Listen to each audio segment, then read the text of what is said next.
Sun Business, les dirigeants et les entrepreneurs du territoire ont la parole. Clément Lessort. Et voilà, bonjour à toutes et à tous, ravi de vous retrouver pour ce nouveau numéro de Sun Business. Vous le savez, c'est la chronique qui vous parle de votre économie et de votre territoire, Quoi de mieux que de le faire en recevant chaque semaine les décideurs et les dirigeants, celles et ceux qui entreprennent. Ce mardi 21 janvier, j'ai le plaisir de recevoir Jérôme Poulain. Bonjour. Bonjour Clément. Merci d'avoir accepté mon invitation. Vous êtes le fondateur et directeur associé de M-Stream. C'est une agence de production audiovisuel installé à Nantes et à Paris, on va en parler avec vous. Vous réalisez des films, du motion design et de la captation d'événements. Vous avez créé cette entreprise en 2001 avec Yvonique Bouillet qui est votre associé, Stéphane Durandière également qui vous a rejoint. Jérôme Poulain, c'est parti de quelle envie en 2001, de quelle conviction pour créer cette boîte ? Alors au tout départ, pour l'histoire, en fait, on était étudiants avec Yvonique Bouillet. Moi, j'étais en DESS Nouveaux Médias. À l'époque, c'était vraiment Internet était tout nouveau en fait, et moi, j'étais persuadé que la vidéo allait avoir son heure de gloire sur le web. Alors, pour resituer, en 2001, on était encore en connexion 56K, c'était le début de la DSL.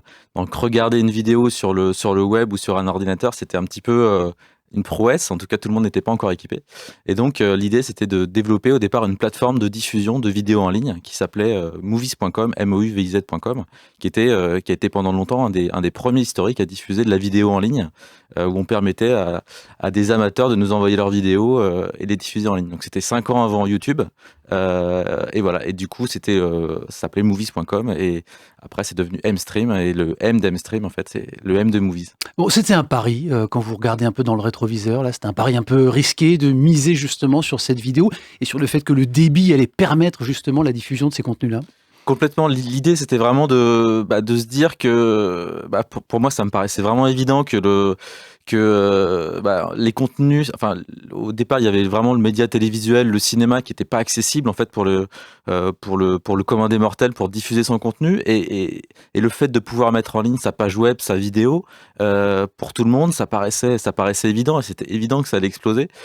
Et à cette époque-là, en fait, on s'est retrouvé face à des gens qui comprenaient absolument pas en fait ce qu'on leur racontait.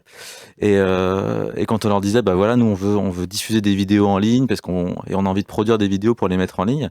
Je me rappelle à l'époque un des directeurs de l'Anvar au niveau régional qui nous avait dit, mais attendez, mais votre truc ça marchera jamais les gens vont regarder des vidéos sur un ordinateur. Les vidéos c'est sur la télévision. Alors évidemment, on sourit un petit peu quand on entend ça aujourd'hui. C'est plus facile en tout cas de l'évoquer, de le juger en tout cas aujourd'hui. Par rapport à cette prise de risque et au niveau financier, Jérôme Poulain, quel investissement ça a représenté au départ ? Est-ce que vous avez été accompagné malgré tout, notamment par des institutions bancaires ? Comment est-ce que vous avez fait ? C'est vous qui avez mis les premiers euros, premiers francs, peut-être premiers euros déjà à l'époque, sur la table ?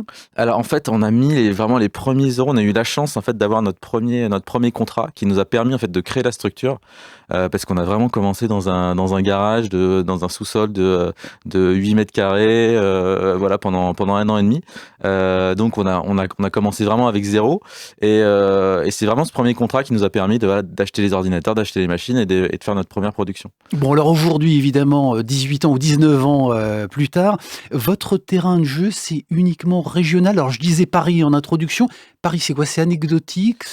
En fait, on a des clients qui sont à Paris. On travaille régulièrement à Paris. À un moment donné, on a vu une adresse. C'est plus le cas maintenant. Voilà. Mais on n'exclut pas de rouvrir un bureau à Paris à un moment donné. Alors, pour l'état du marché, justement, audiovisuel, aujourd'hui, comment il se porte ? Alors, tant sur la retransmission ou transmission événementielle que vous faites, la partie live, et la création de contenu, notamment pour des films d'entreprise. Quel est l'état du marché sur ce sujet-là, d'un point de vue, évidemment, communication ?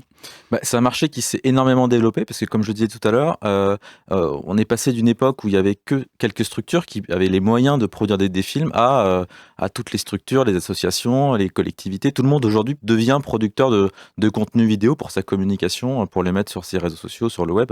Donc c'est un marché qui a vraiment explosé au cours des dernières années. Nous, la société, elle s'est vraiment beaucoup développée au cours des 5-6 dernières années. Donc il y a eu vraiment une accélération, et on voit de plus en plus d'acteurs, que ce soit des petits acteurs, des auto-entrepreneurs, et puis d'autres agences en tout cas qui occupent le terrain, et on commence à voir des acteurs qui sont spécialisés dans différents domaines, comme le motion design, comme comme la captation. Et donc nous, on a fait le choix en fait de développer notre croissance en développant des pôles qui soient complémentaires et comme des micro-agences qui sont vraiment intégrées avec des pôles qui viennent se compléter et qui peuvent intervenir de manière autonome ou de manière complémentaire sur des projets plus complexes. Donc en diversifiant vos activités, on le comprend bien. Justement, vous évoquiez ces acteurs émergents, peut-être un peu plus agiles sur le modèle économique d'Mstream aujourd'hui. Quand on sait que la technologie, le digital permet justement à ces petites structures de réaliser, produire et diffuser des contenus de qualité, comment est-ce que vous faites pour coexister avec cette concurrence qui a moins de charges que des structures justement très organisées comme vous, avec des salaires, des rémunérations, des coûts structurels justement plus importants? Comment est-ce que vous faites? Effectivement, c'est vraiment un enjeu pour nous. Et donc, nous, on a fait le choix, d'une part, de parier sur l'humain, parce que les premiers salariés qu'on a embauchés en 2005, aujourd'hui, c'est respectivement le responsable du pôle film et le responsable du pôle motion. Donc, on a fidélisé nos équipes qu'on a formées, qui se sont aussi formées, qui ont grandi avec nous. Et puis, on a beaucoup investi dans la technique, en fait, parce que c'est vrai qu'acheter un appareil photo pour faire de la vidéo, aujourd'hui, c'est accessible à tout le monde. Donc, on a investi dans des moyens qui sont assez importants.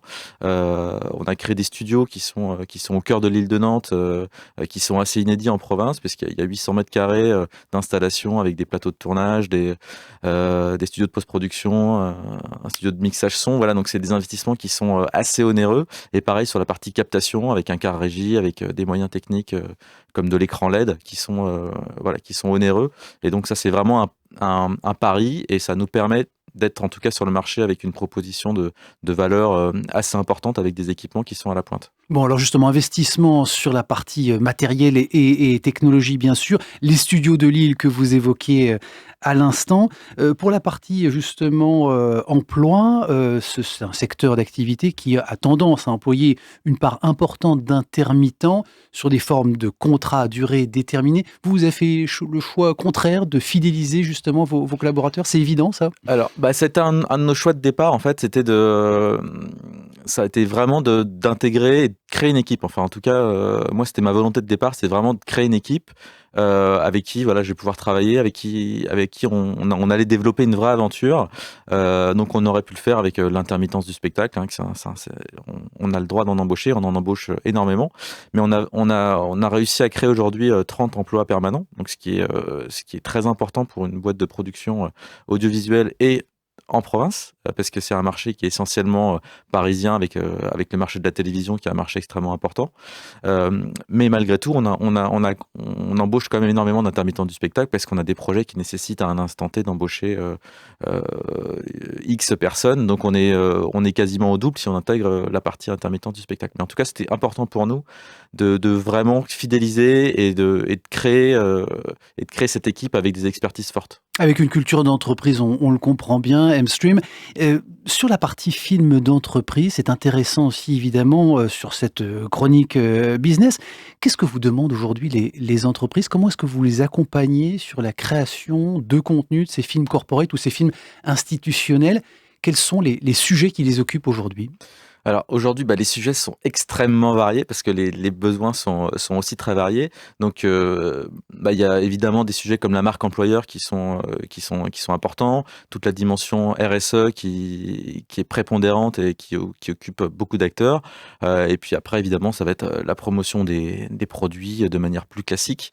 Mais en tout cas, on est amené à accompagner ces structures de manière assez vaste. Ça peut être sur une stratégie de communication vidéo, avec une création d'habillage pour vraiment créer une identité. Donc, on est amené à accompagner comme ça des médias qui font appel à nous.